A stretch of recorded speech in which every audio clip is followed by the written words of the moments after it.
Assalamualaikum warahmatullahi wabarakatuh. Saya Yati Sumiati SPD, mengajar Bahasa Indonesia di SMK Negeri Situraja di kelas 2. Untuk materi yang pertama akan saya sampaikan yaitu mengenai teks prosedur. Mari kita lanjut ke materi. Teks prosedur. Pengertian dari teks prosedur yaitu secara umum teks prosedur adalah langkah-langkah suatu aktivitas atau kegiatan untuk menyelesaikan suatu pekerjaan. Teks prosedur dibutuhkan sebagai panduan bagi seseorang dalam membuat atau menyusun sesuatu. Struktur teks prosedur yang pertama yaitu tujuan. Tujuan adalah penjelasan terkait tujuan dalam penyusunan teks prosedur atau informasikan hasil akhir yang akan dicapai.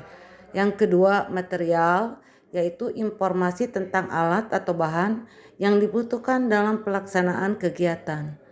Yang ketiga, yaitu langkah-langkah, proses atau tahapan yang harus dilakukan demi mendapatkan hasil maksimal sesuai dengan tujuan. Sedangkan yang keempat yaitu penegasan ulang atau kesimpulan. Simpulan dari suatu prosedur yang telah dilakukan. Bagian ini bersifat opsional, yakni boleh ada dan boleh tidak ada. Ciri-ciri teks prosedur. Yang pertama, menggunakan kalimat perintah. Yang kedua, terdapat panduan yang harus dilakukan. Yang ketiga, menggunakan kata kerja aktif. Yang keempat, menggunakan konjungsi atau kata hubung. Yang kelima, terdapat aturan dalam hal bahan atau kegiatan. Yang keenam, menggunakan kata keterangan untuk menyatakan rincian waktu, tempat, dan cara. Dan yang terakhir yaitu terdapat isi kegiatan yang dilakukan secara urut. Jenis-jenis teks prosedur. Yang pertama yaitu teks prosedur sederhana. Yang kedua, teks prosedur kompleks. Yang ketiga, teks prosedur protokol.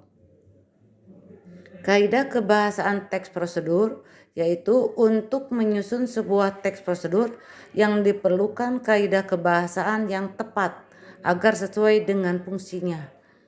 Berikut adalah kaidah kebahasaan yang umum digunakan dalam penulisan teks prosedur. Yang pertama, menggunakan kalimat, memakai kalimat.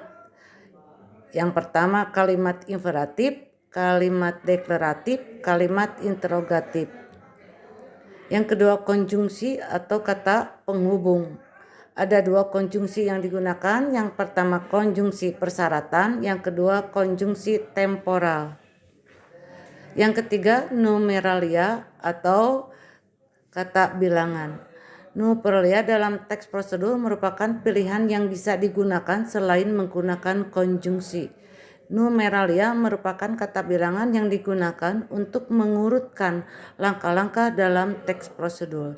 Misalkan pertama, kedua, ketiga, dan seterusnya. Pronomina atau disebut juga kata ganti itu yang keempat, digunakan untuk menggunakan langkah atau benda.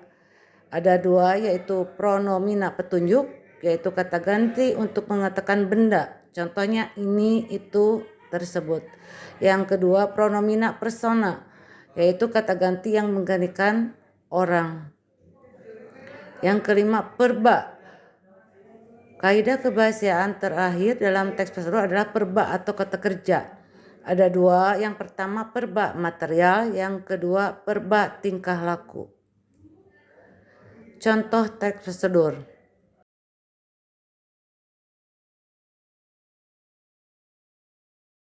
Terima kasih. Sekian materi yang saya sampaikan di materi teks prosedur. Terima kasih. Sekian materi yang saya sampaikan. Saya ucapkan semoga bermanfaat dan saya akhiri dengan wassalamualaikum warahmatullahi wabarakatuh.